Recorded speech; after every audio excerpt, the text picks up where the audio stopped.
আমাদের যারা senior person আছে ওদের কাছ থেকে এখনো আমরা কোনো আদেশ পাই নাই।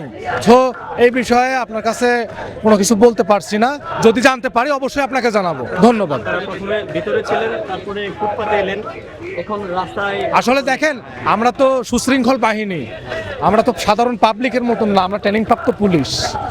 আমরা চাই আমাদের যে দাবি, এই দাবিটা স্যার আমাদের সিনিয়র কর্তৃপক্ষ যারা আছে তারা মেনে নিক, আমাদের চাকরিটা পুনর্বহাল করে দিক এবং আমাদের আজকে চাকরি পুনর্বহালের প্রজ্ঞাপনটা আমাদের হাতে দিয়ে দিক। আমরা চলে যাব, রাস্তা ক্লিয়ার করে দেবো। আমার যতক্ষণ আমাদের প্রজ্ঞাপন হাতে না আসবে ততক্ষণ আমরা এখান থেকে হেঁটবো না, আমরা আমরণ আন্বেষণ করবো। উনি ওনার দায়িত্ব পালন করতে আসছে, উনি ডিউটিরত অবস্থা এখানে আছে, উনি ওনার দায়িত্ব পালন করতে আসছে। উনি হেডকোয়ার্টারের কেউ না, হেডকোয়ার্টারের আওতাভুক্ত না, উনি রমনা জোনের ডিসি, উনি আইন শৃঙ্খলা রক্ষার্থে এখানে আসছে। রাস্তায় অবস্থান করছেন, হেডকোয়ার্টারের ভিতরে প্রবেশ করা বা অন্য কি, মানে আপনাদের পরবর্তী পদক্ষেপটা কি সেটা? অ্যাকচুয়ালি আমরা এখনো পরবর্তী পদক্ষেপ সম্বন্ধে এখনো কিছু জানতে পারিনি বা আমাদের কাছে কোনো আদেশ আসে নাই এই বিষয়ে।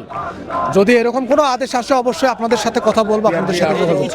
ভিতরে ছিলেন এবং আমরা দেখছি মানে কোনো ধরনের পরিকল্পনা ছাড়া আপনারা ফুটপাতে চলে এলেন, আবার এখন রাস্তায় চলে এলেন। এর পরবর্তী কি আপনার? অ্যাকচুয়ালি আমাদের তো হচ্ছে যে কমিটির যে সভাপতি ডক্টর শিয়াব রিয়াজ স্যার, উনি আমাদেরকে আশ্বস্ত করছিল আজ থেকে 5 মাস আগে যে আমাদেরকে 90 বা 95% এরকম যারা আছে সবার চাকরি পুনর্বহাল করাবে। তো পিআরবি আমাদের একটা রেজুলেশন আছে, পিআরবি 884 মোতাবেক কোনো সিনিয়র অফিসার মিথ্যা আশ্বস্ত করতে পারে না। তো আমরা স্যারের কাছে এখনো আশ্বস্ত যে আমরা চাকরির পুনর্বহাল হব বা চাকরির পুনর্বহালের আদেশনামা নিয়ে আমরা এখান থেকে যাব। এই যে দাবি নিয়ে এখন আসলেন, আপনি চাকরি ঢুকেছেন কত সালে? আমি চাকরিতে ঢুকেছি 2017 সালের 7ই মে। না, আমি চাকরিচ্যুত হয়েছি হচ্ছে 2023 সালের 14ই ডিসেম্বর। না, আমরা আওয়ামী লীগের সময় এই সুযোগটা পাইনি। না, আমরা পরিকল্পনাও করিনি আওয়ামী লীগের টাইমে। আমরা আমরণ কর্মসূচি দেব এখানে যতক্ষণ আমাদের দাবি পূরণ না হবে।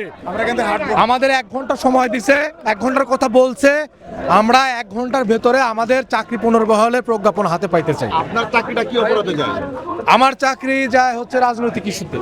যেমন একটু বলেন। আমি 2017 সালের 7ই মে চাকরিতে যোগদান করি। বিভিন্ন ইউনিটে আমি চাকরি করছি, কর্মরত ছিলাম এবং বিভিন্ন ভালো কাজের জন্য পুরস্কার প্রাপ্ত হই এবং আমার সার্ভিস বুকে এগুলা আছে, প্রমাণস্বরূপ আছে। আমার চাকরিচ্যুত হচ্ছে হই, আমার ফ্যামিলি বিএনপি করে, এটা আমাদের তদন্ত যায়, তদন্তের মাধ্যমে এটা সূত্রপাতে আমাদের যারা এলাকার যারা আওয়ামী লীগ নেতাকর্মী যারা ছিল, যারা পার্টি নেতা ছিল, তারা রিপোর্ট করছে যে তারা হচ্ছে বিএনপি পন্থী, তার বাবারা বিএনপি করে। পরবর্তীতে রিপোর্টটা দেয় বিএনপি করি, এই কারণে আমার বিএনপি করার কারণে আপনার চাকরি চলে গেছে। জি, বিএনপি নয়, যেমন সত্য কথা বললে পরে আমাদের ডিপার্টমেন্টে অনেক সত্য কথা বললেও চাকরি থাকে। যেমন আমার ব্যাপারটা বলি, আমি তখন পুলিশের চাকরি নিয়ে কারণ এই স্বৈরাচারী সরকার হাসিনার যেগুলা পোশাক কুত্তা এগুলা ছিল হেডকোয়ার্টারে, যেমন বেনজির, তারপরে হারুন, তারপরে বিপ্লব, তারপরে মামুন, খুনি স্বৈরাচারী হাসিনার হচ্ছে এরা হচ্ছে কুত্তা দালাল, পোশাক কুত্তা ছিল। এদের বিরুদ্ধে একটা কথা যদি বলা গেছে, এই যে এরকম চাকরিচ্যুত করছে, ভয়ভীতি সৃষ্টি করছে যাতে আরেকজন তাদের বিরুদ্ধে কথা না বলতে পারে, এই জন্য আমরা মুখ খুলতে পারিনি। কিন্তু এই 24 জুলাই 24 বিপ্লবের পরে মানুষের বাক স্বাধীনতা আসছে, সেই জন্য আমরা এখন উচ্চস্বরে বলতে পারতেছি, আমরা কথা বলতে পারতেছি, প্রতিবাদ করতে পারতেছি। এবং এই হেডকোয়ার্টারের ভেতরে এখনো স্বৈরাচারী হাসিনার দোসর আছে, বিপ্লবের দোসর আছে, বেনজিরের দোসর আছে, মামুনের দোসর আছে। আপনারা তদন্ত করেন, আপনাদের প্রতিনিধি তদন্ত করেন, পাবেন আপনারা।